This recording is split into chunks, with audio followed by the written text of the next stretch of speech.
Bonjour tout le monde, vous êtes bien sur Wink Passion FR.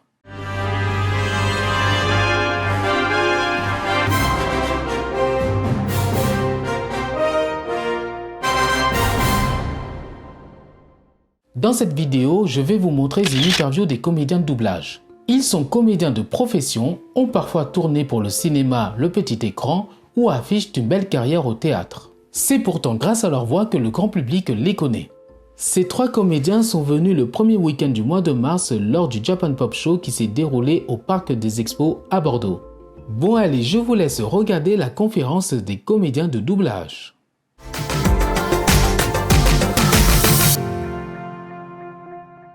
Bonjour, je m'appelle Lila Lacombe, j'ai 28 ans, je suis comédienne de doublage et influenceuse. Pourquoi tu rigoles? Parce que j'ai dit mon âge, toi. On sait jamais dans cette salle. Voilà. J'ai fait la voix de Rebecca dans Cyberpunk, de Anya dans Spy Family, de Kanao dans Demon Slayer, de Nazuna dans Call of the Night, de Kaitana dans Elite, de Impa dans Zelda Hyrule Warriors, d'autres trucs, voilà, peut-être que vous avez bien aimé. Et je suis très contente d'être avec vous aujourd'hui, voilà.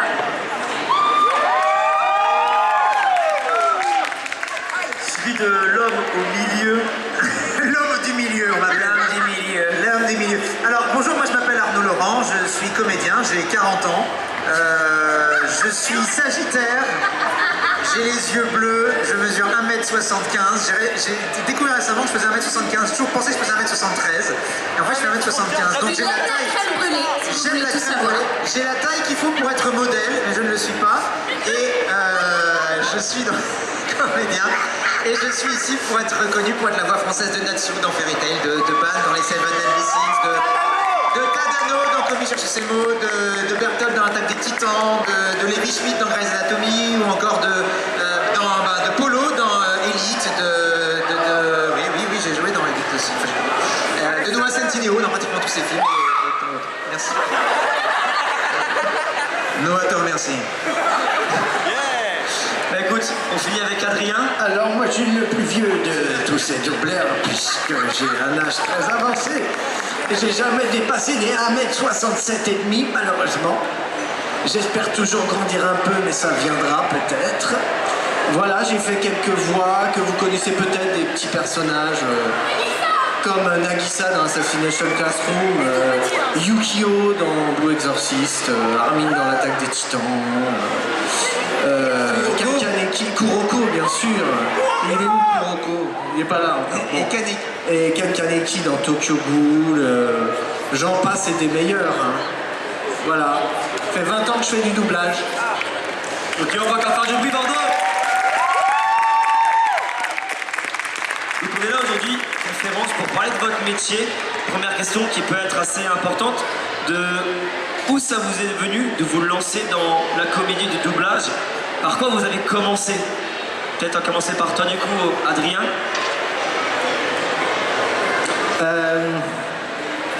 Eh bien j'étais comédien et je faisais pas mal de théâtre, j'avais ma compagnie, etc. Et c'est pas facile de gagner sa croûte en tant que comédien au théâtre, hein, ça paye pas bien. Donc j'ai fait un petit passage d'abord, je me souviens, au parc Astérix. C'était pas mal, c'était intéressant parce qu'il y a des spectacles, figurez-vous, au parc Astérix. Voilà, puis un jour où je courais le cachet, écoutez, j'ai entendu parler du doublage. A priori ça m'intéressait pas, sauf que à l'époque je commençais à regarder des animés, figurez-vous, des animés japonais. Et à la fin de chaque générique d'animé, je voyais en gros le nom d'un studio. Et je me suis dit, ah oui, mais alors si j'apprends le doublage là-bas, ça va être trop bien, je vais m'éclater. Et il se trouve que je suis allé voir cette boîte. Et ils m'ont accueilli pendant un mois quasiment, j'y allais tous les jours. Et voilà, j'ai appris le métier spécifique du doublage, mais j'étais déjà comédien depuis une dizaine d'années, dans ce studio, en regardant les autres travailler. Et puis voilà, puis très vite on m'a fait essayer. Ce qui était bien, c'est que je demandais rien au départ, donc on me faisait essayer des petites choses. Et puis voilà, puis de fil en aiguille, ça a commencé comme ça. Ok, on peut l'applaudir.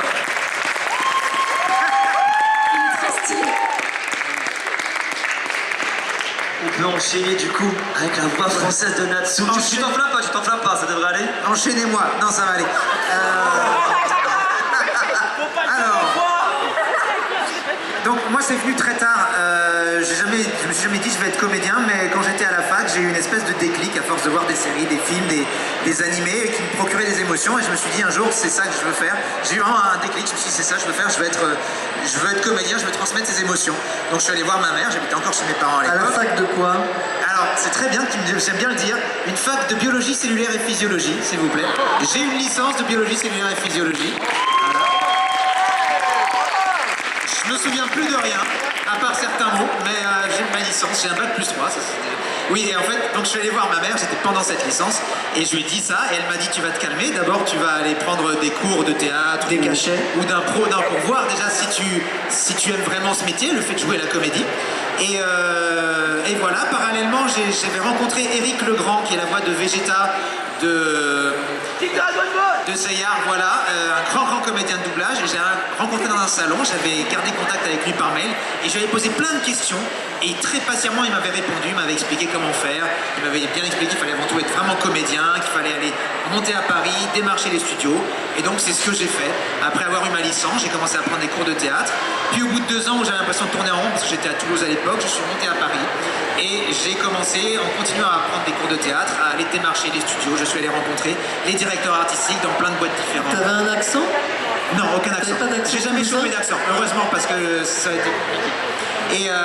Et voilà, et donc à force de rencontrer ces directeurs artistiques, d'aller les démarcher, on m'a proposé de petites choses au début, puis un peu plus grosses, et puis j'ai créé un réseau de directeurs artistiques qui savaient sur quel rôle me mettre, et j'ai fini par faire ma petite place dans ce milieu. Et pour terminer, mon premier doublage, c'était donc dans Tales of Fantasia, c'était en 2007, et c'était un mec qui passait, qui disait « Commandant, on est attaqué », voilà. Vous l'applaudir.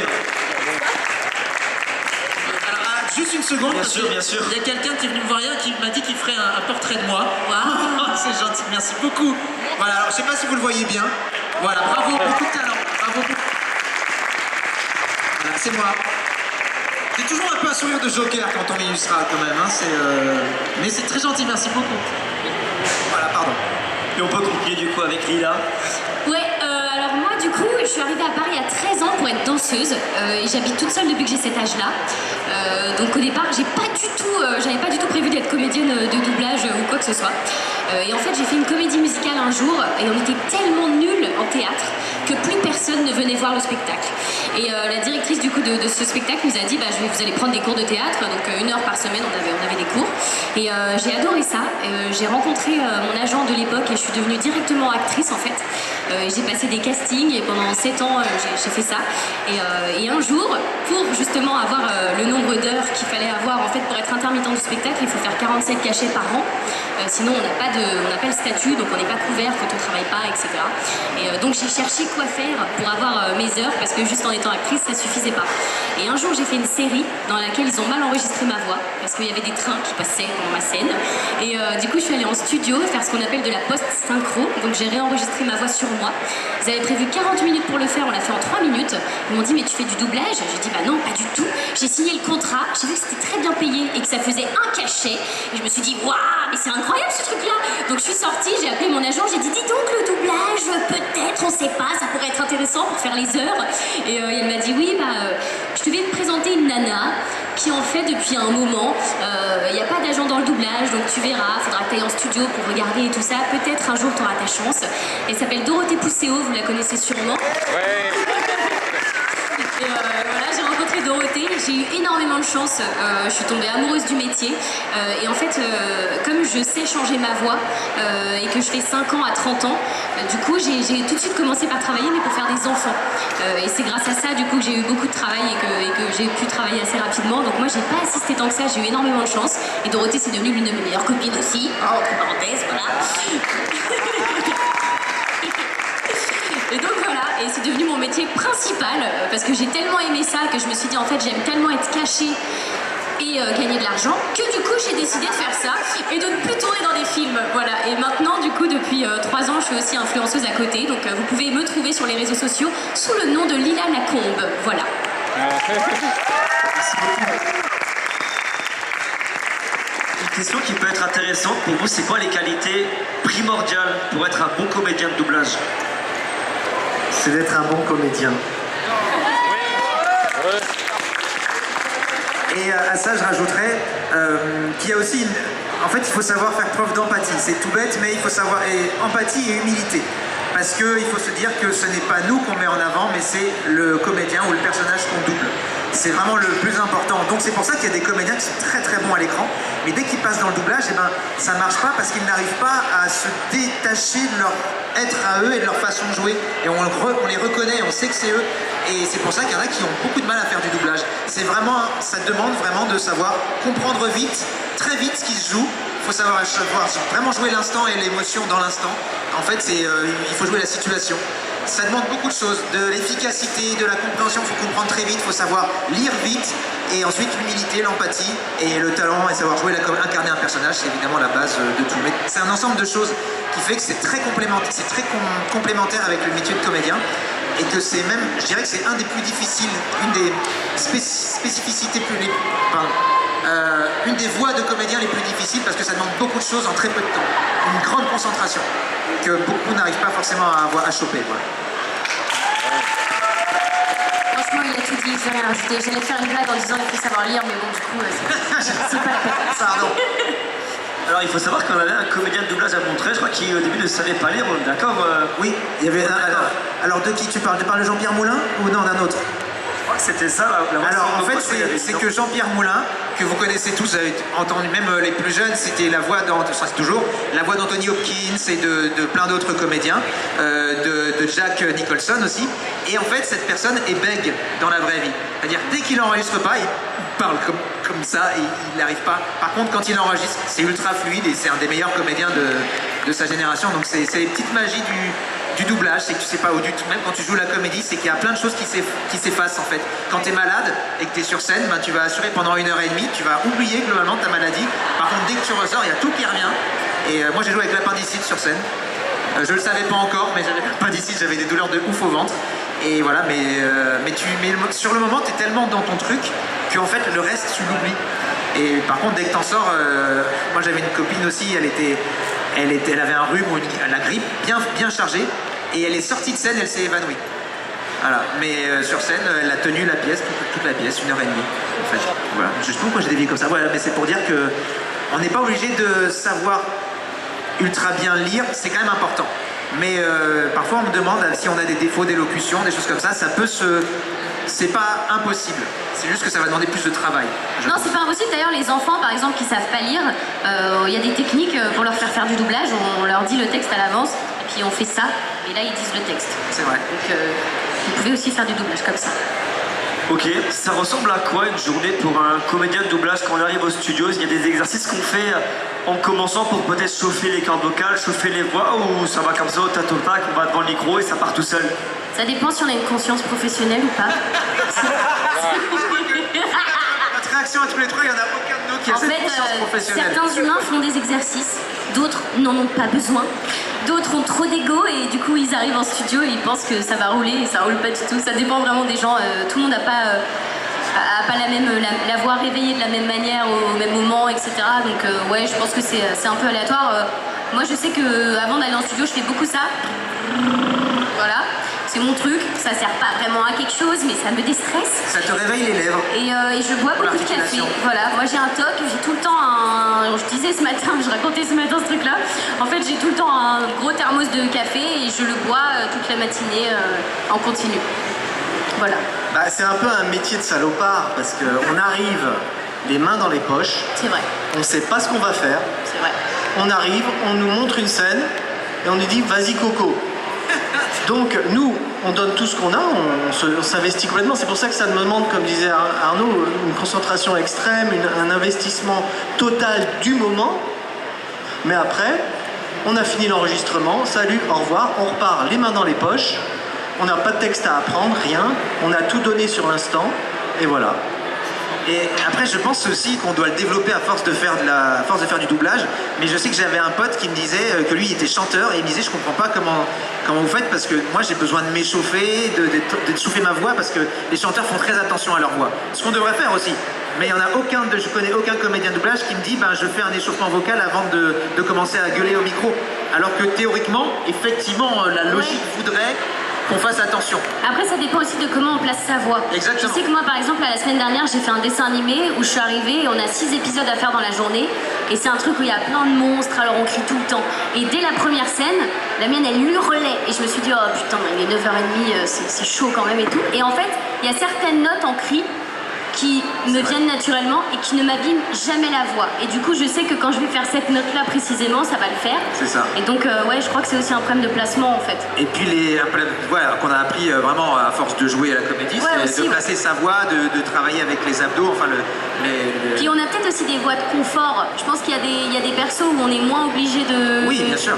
C'est vrai que moi, pour le coup, par contre, quand je fais vraiment des enfants très très jeunes, je peux pas arriver la veille, je suis allée en soirée et à 9h30, je fais tout de suite les enfants, c'est pas possible. Il faut quand même que la veille, j'ai un petit peu dormi, que j'ai bien mangé, que j'ai bu de l'eau et que j'arrive en studio et que j'ai un peu, pour le coup, parlé un petit peu avant, soit à mon chien, soit à quelqu'un au téléphone avant d'arriver en studio et voilà quoi. Et je pense aussi les cordes vocales, en fait, c'est un muscle. Faut pas... Donc c'est à force de les utiliser dans les... Voilà, elles apprennent. Je sais que, par exemple, pour Natsu, les premiers enregistrements, le directeur artistique me faisait faire en 2 jours parce que voilà, je criais énormément. Et puis à force de faire ce personnage, où comme disait Lila, je savais où placer ma voix en fonction de ce qu'il faisait et que je connaissais le personnage, et ben je m'économisais beaucoup plus et on finissait par faire plus qu'une journée de travail à chaque fois. Mais ce qu'on faisait en 2 jours avant. C'est vrai que ça crie beaucoup dans les mangas. Dans les animés, souvent, ouais. Enfin, Il faut dans savoir certains animés. Donc c'est un peu compliqué, oui. C'est vrai qu'il faut savoir se ménager. Parfois le directeur artistique fait en sorte qu'on fait des scènes où on crie pas avant et en fin de journée on fait tous les cris et comme ça on explique la voix à la fin de la journée. Mais c'est vrai que des fois on a un petit peu peur parce qu'on se dit moi ça m'est arrivé une fois de me trouver en difficulté parce que je m'attendais pas du tout à donner autant au départ. Et après j'avais d'autres scènes à jouer et je me suis accroché pour réussir à garder ma voix. C'est ça, des fois on sait pas ce qui va arriver après. Et on se dit allez on y va comme un... Et en fait on fait ah merde, il parle plus ça. Ok. Question également peut-être un peu plus compliquée au niveau des personnages que vous avez fait. Tu parlais justement de Natsu où quand tu as commencé à faire ce personnage il te fallait 2 jours pour bien faire le doublage. Est-ce qu'il y a vraiment un personnage qui vous a mis en difficulté ou que après l'avoir fait vous vous êtes dit ok là c'était quand même un sacré challenge? Sur Kuroko par exemple c'était pas évident parce que c'est un personnage que personne ne voit, à qui on fait pas attention et en même temps c'est le héros. C'est-à-dire qu'on a un héros qui est mis en lumière et on veut montrer qu'il est dans l'ombre.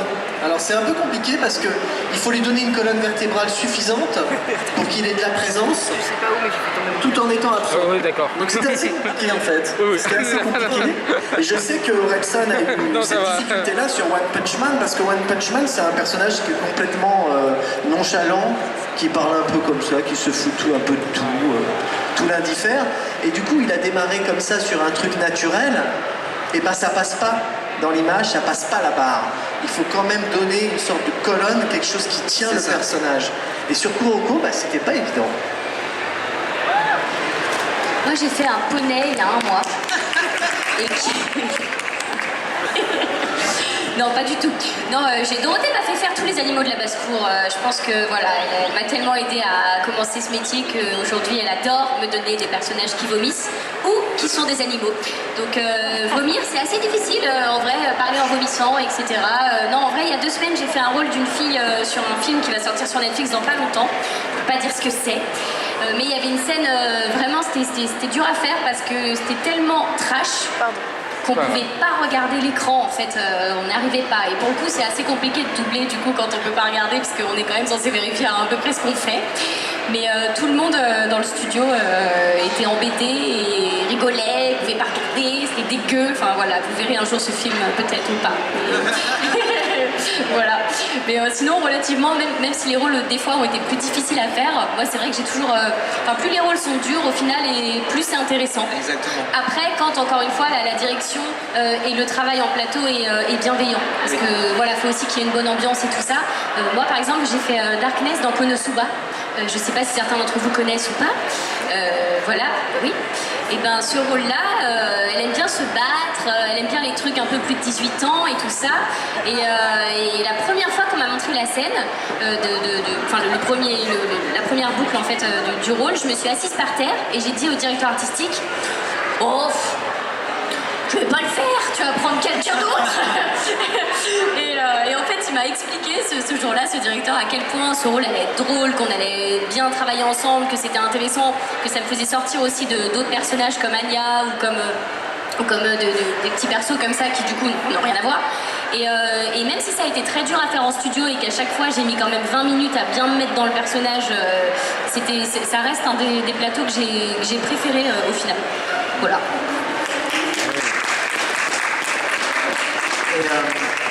Donc moi, en ce qui me concerne, je mets deux choses différentes. Il y a la première, c'est celui qui a été difficile techniquement pour moi, donc c'était Bertolt dans l'Attaque des Titans. J'en ai souvent parlé, il y en a beaucoup qui doivent en avoir marre parce que je radote, mais en fait là... Non, moi je connais pas l'histoire. La première fois que je l'ai doublé, c'était un personnage qui n'avait qu'une phrase, et comme souvent dans c'est le cas, parfois on modifie un peu la voix parce que, pour faire différencier par rapport à d'autres personnages, parce qu'on sait jamais s'ils reviennent ou pas. Ce qui est très con parce qu'on le sait après dans les shonen en général, un personnage qui parle une ligne au début, il va finir par devenir un principal au bout de 50 épisodes. Mais bref. Donc Bertolt, et je sortais d'une extinction de voix. Donc j'avais des graves. Vous savez, quand on a une extinction de voix et qu'on en sort, on a la belle voix grave que je n'ai jamais. Je n'ai pas de grave. Et donc j'ai réussi à faire une phrase avec des très jolis graves. J'étais très content. Le problème, c'est que ce personnage, comme vous le connaissez, il est revenu avec des monologues et des machins, et que je n'avais plus ces graves que j'avais ce jour-là. Donc il a fallu que je modifie en essayant d'aller le plus dans mes graves possible quand je le jouais. Le problème, c'est que quand tu es dans les graves, t'as plus la possibilité d'avoir toute l'amplitude de ton jeu. Tu es limité un peu dans un côté technique, si tu veux. Et donc, tu lui enlèves un peu de vie que tu pourrais lui donner. Et toi, t'es moins à l'aise. Alors, c'est pas un calvaire, c'est juste que c'était plus difficile et que par rapport à des personnages comme Natsu ou Levi Schmidt, où là j'y vais, je rentre dedans, voilà, j'ai juste à jouer la situation, c'est naturel, et il a fallu que je compose beaucoup plus. Donc là c'était le côté technique. Par contre, pour le côté challenge, je pense qu'en fait ça dépend aussi beaucoup des comédiens que tu doubles, et que tu as des comédiens qui sont tellement bons dans la scène qu'ils te présentent, et que tu dois... quand tu dois passer derrière, tu te mets une pression, parce que tu te dis, il faut que je fasse aussi bien, il faut que je réussisse à ce que lui, il est tellement ouf que moi, il faut que j'arrive à être aussi ouf derrière. Et ça, c'est un vrai challenge pour le coup. Mais comme elle disait Lila, c'est souvent ce qui est le plus agréable à jouer. Parce que ça nous demande tellement ça nous repousse dans nos retranchements, ça nous demande de donner ce qu'on n'est pas habitué forcément à donner, et ça nous fait jouer des situations qu'on n'a pas l'habitude de jouer. Et voilà, et tu arrives, quand tu y arrives, et que le résultat est bien, et que tout le monde est content, y compris le DA et tout ça, c'est cool. Tu es plus content que quand tu as fait un truc où c'est facile à faire, si tu veux.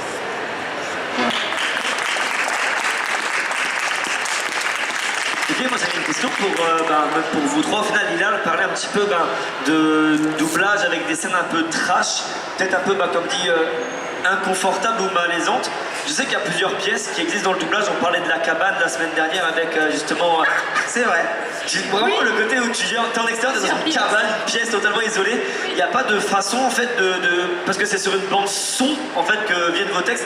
Il n'y a pas moyen de cacher l'écran quand c'est trop... Ah non, puis en plus il faut vraiment regarder l'écran, parce qu'à moins que le personnage soit pas dans l'image et que du coup on voit pas sa bouche, le but du doublage c'est aussi quand même de suivre les labiales, donc MBP, etc. Donc on est obligé de lire bien au bon moment. Non, faut s'accrocher. Il faut se dire que ça reste du cinéma ou du divertissement, et que ce n'est pas vrai, et que quand il y a du sang ou du caca ou des choses bizarres comme ça à l'écran, c'est pour de faux. Voilà. Ou même les scènes un peu osées, et on parlait d'Elite, et c'est vrai que Elite, il y a quand même des scènes assez hautes, on va dire, et que parfois, il y a un petit côté un petit peu gênant quand même. Alors nous, on essaye d'oublier ça, on est vraiment dans l'interprétation. D'ailleurs, on a l'air très très idiot à la barre quand on fait nos petits cris et nos petits gloussements de scène un petit peu dans ce genre-là. Mais c'est pas notre Moi, j'ai pas l'air stupide quand je le fais. C'est très stylé. Non, à mon avis, ça... Je pense qu'il y a plein de gens qui doivent beaucoup apprécier dans le studio à ce moment-là. Mais moi, ça m'est arrivé. Voilà, je vous raconte les anecdotes. Moi, quand j'ai fait Elite, je détestais faire les scènes... Hautes. Exactement. Et chaude. Genre qu'il n'y avait que ça. Il n'y avait que ça, et je me suis dit, mais qu'est-ce que c'est que ce truc, ça me plaît pas. Par chance, dans Elite, ils ont récupéré toute la version originale, en fait, les bruitages, etc. Ça n'est pas moi, désolée. Mais ils me les faisaient quand même faire en studio, parce que ça les amusait. Et pour le coup, grâce à Konosuba, qui pour le coup c'est encore dans une autre gamme, parce que c'est vraiment des cris, en tout cas personnellement je ne fais pas ça. Et bah non, désolé, voilà. Deux fantasmes. Bah non. Et bref, et bah du coup, suite à Konosuba, ça m'a fait rire de faire ça comme ça. Et j'ai vu les choses différemment. Et depuis, on me donne beaucoup de rôles où il y a plein de scènes hautes et tout ça. Et on rigole beaucoup en studio. Et franchement, c'est pas si mal que ça. En plus, en fonction du partenaire, c'est vrai que c'est beaucoup plus marrant. Voilà. Mais en plus c'est rigolo parce que tu vois, pour les scènes de bisous, si les bisous sont pas dans ce qu'on appelle la VI, la version internationale, là où il y a les bruitages, les musiques, ben, on fait par exemple ça. Parce qu'on s'embrasse pas vraiment nous au micro. Surtout pas. Enfin bon, en tant que comédienne à l'écran, t'aurais sûrement eu à le faire et tu l'as peut-être dû C'est faire, aussi d'ailleurs. pour ça que je suis comédienne de doublage. Non mais c'est vrai, voilà, en tant que comédien sur scène ou autre, on est amené à embrasser des gens, des Pourquoi tu comédiens. regardes ? Bah, parce que t'as dû le faire, j'imagine, en tant que comédien sur scène, t'as dû embrasser d'autres... Enfin moi je sais que j'ai eu à le faire. Moi aussi, j'ai eu à le embrasser faire. des gens. Et Bah dans oui. ces moments-là, ben, il faut réussir à se dire que ce n'est que du jeu et que voilà. Même si on a une copine, un copain. Ça me dérange pas. Non, mais c'est très agréable, surtout pour peu que le partenaire soit pas moche. Hot. Voilà, soit assez hot. Ou hôtesse, bref, que ce soit une fille ou un garçon, c'est vrai que bah, ça peut être sympa de se jouer ce genre de scène. Mais en fait, en studio, c'est surtout que on était tout seul souvent, ou à deux, mais et puis t'as juste le directeur artistique et l'ingé son. Et donc il y a un côté, et puis il n'y a aucun bruit autour, il y a juste nos voix qui s'enregistrent, donc c'est vrai que ça fait un côté, je sais pas, c'est un petit peu plus... Ouais. Moi je sais que c'est des scènes que je trouve c'est plus difficile pour moi. Enfin je suis un peu plus gêné de les faire. Bah moi j'étais gênée avant et en vrai franchement ouais, c'est un cap à passer quoi. Ouais. Franchement ouais. Et on les fait et on les fait bien. Vous pouvez les applaudir encore une fois, Bordeaux. T'as jamais embrassé personne sur scène? Je me souviens plus. Il a arrêté de compter en fait, c'est pour ça. Prochaine question, on parlait de la cabane précédemment. Pour les gens qui ne le savent pas, vous l'expliquerez peut-être mieux que moi. Après la cabane ça existe presque plus. C'est vrai? Pour être honnête. Vous êtes déjà passé dedans au moins une fois? Oh bah Oui, bah on est C'était passé comment dans la votre cabane. première fois? Je sors, j'étais en cabane. Vas-y toi. Vas-y toi. Ben, en fait, la cabane, c'est souvent... en fait, non, c'est d'ailleurs, c'est pour en fait enregistrer ce quand on dit qu'on est à l'extérieur. C'est le fait qu'en gros, il y a le studio, normal. Alors, il y a le micro et la barre. Il y a souvent une barre pour nous indiquer la distance à laquelle on est du studio. Ça, c'est souvent quand on joue l'intérieur. Et pour l'extérieur, il y a dans le studio aussi une autre petite cabane avec encore plus isolée, avec souvent des draps, en fait, tout autour. Ouais en fait il y a un problème de son en fait c'est juste C'est ça. pour gérer la prise du son en fait. Pour que ça Exactement. fasse une sonorité différente et qu'à l'image on puisse croire qu'on est à l'extérieur. C'est pour rendre le son plus mat et qu'une fois ensuite c'est plus travaillé pour l'extérieur. C'est voilà, c'est comme ça, c'est une espèce de code qui est surtout en fait surtout pour les lives. Enfin les lives donc ça veut dire c'est le doublage de séries et de films avec des comédiens qui existent vraiment. Les dessins animés, moi j'ai jamais eu à aller en cabane quasiment non plus. pour ça. C'est autre chose, ils font moins attention pour les animés quoi. Et on le fait presque plus. Maintenant, la prise du son, elle est encore faite différemment. Donc, c'est C'est très vrai. rare les studios où il y a encore des cabanes. Donc, franchement, pour certains films, on le fait. Mais c'est assez rare maintenant, ouais. Mais bon, c'est juste rentrer dans une cabane. Oui, Il oui, ne oui. se passe rien de particulier dans la cabane. Mais par contre, c'est voilà. vrai que, je sais pas, tu te sens un peu plus isolé. Moi j'aime bien être dans la cabane aussi. Tout ce qui se passe dans la cabane Reste dans la restera cabane. dans la cabane. Donc, Il s'en est passé des choses dans les cabanes. C'est pas vrai. Un mot, Adrien? Aucun mot. Je m'en fous complètement. de T'as ces jamais cabanes. embrassé personne dans la cabane? Bah non, malheureusement.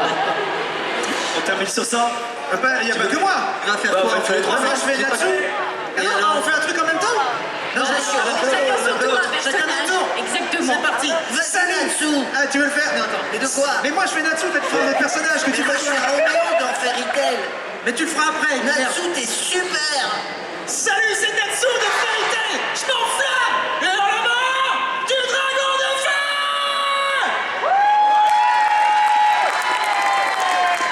Il est fou ce mec. Tu veux continuer, Lila? Bon, merci beaucoup d'avoir regardé la conférence. C'était vraiment trop cool, mais je vous laisse parce qu'il y a David qui fait de la merde avec le son de Vista. Putain!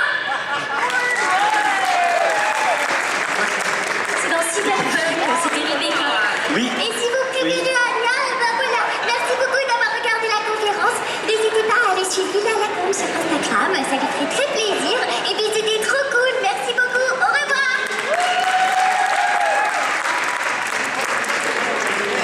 Salut, c'est Kuroko. Voilà. Merci à vous. On peut encore une fois la fin du prix, Voilà, c'est fini pour cette interview. Mettez un pouce en haut si vous avez aimé cette vidéo ou bien vous pouvez la partager. Merci d'avoir regardé la conférence des comédiens de doublage du Japan Pop Show à Bordeaux et je vous dis